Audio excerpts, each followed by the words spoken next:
ബീഹാറിൽ BJP നേതാവ് വെടിയേറ്റ് മരിച്ചു. BJP നേതാവും ബിസിനസ്സുകാരനുമായ ഗോപാൽ ഖെംകെയാണ് കൊല്ലപ്പെട്ടത്. പ്രതി ഓടി രക്ഷപ്പെട്ടു എന്നാണ് പോലീസ് നൽകുന്ന വിവരം. അച്യുതൻ വിശദാംശങ്ങൾ നൽകാൻ ഡൽഹിയിൽ നിന്ന് ചേരുകയാണ്.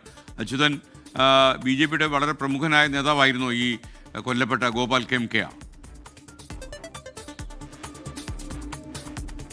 Good morning SKN. ഇന്നലെ രാത്രി 11 മണിയോടുകൂടിയാണ് ഈ സംഭവം നടന്നതായി പോലീസ് പറയുന്നത്. ഇവിടുത്തെ ബീഹാറിലെ തന്നെ ഒരു പ്രധാനപ്പെട്ട ബിസിനസ്സുകാരനും ഒപ്പം BJP നേതാവുമായിട്ടുള്ള ഗോപാൽ ഖെംകെയാണ് ഇത്തരത്തിൽ വെടിയേറ്റ് മരിച്ചത്. പക്ഷേ പ്രതിയെ സംബന്ധിച്ചുള്ള സൂചനകൾ ഇതുവരെയും പോലീസിന് ലഭിച്ചിട്ടില്ല. ഏതെങ്കിലും തരത്തിലുള്ള ബിസിനസ് വൈരാഗ്യമാണോ ഈ കൊലപാതകത്തിന് പിന്നിൽ എന്നത് സംബന്ധിച്ചും ഒരു വ്യക്തതയില്ല. ഇന്നലെ ഈ ഗോപാൽ അദ്ദേഹം വീട്ടിലേക്ക് പോകുന്ന യാത്രാമധ്യേയാണ് ഇത്തരത്തിൽ ഗാന്ധി മൈതാൻ പോലീസ് സ്റ്റേഷൻ പരിസരത്ത് വെച്ച് വെടിയേറ്റ് മരിക്കുന്നത്.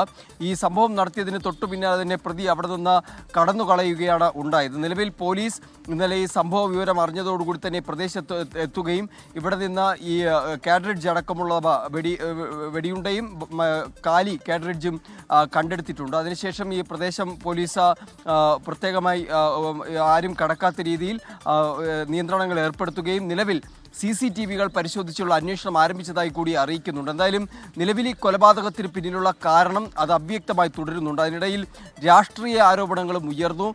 നിതീഷ് കുമാറിൻ്റെ സർക്കാരിന് കീഴിൽ ആരും സുരക്ഷിതരല്ല എന്നാണ് പ്രതിപക്ഷം ഈ സംഭവത്തിന് ശേഷം ഇപ്പോൾ ഉയർത്തിയിരിക്കുന്ന ആരോപണം. SKN. Okay, thank you.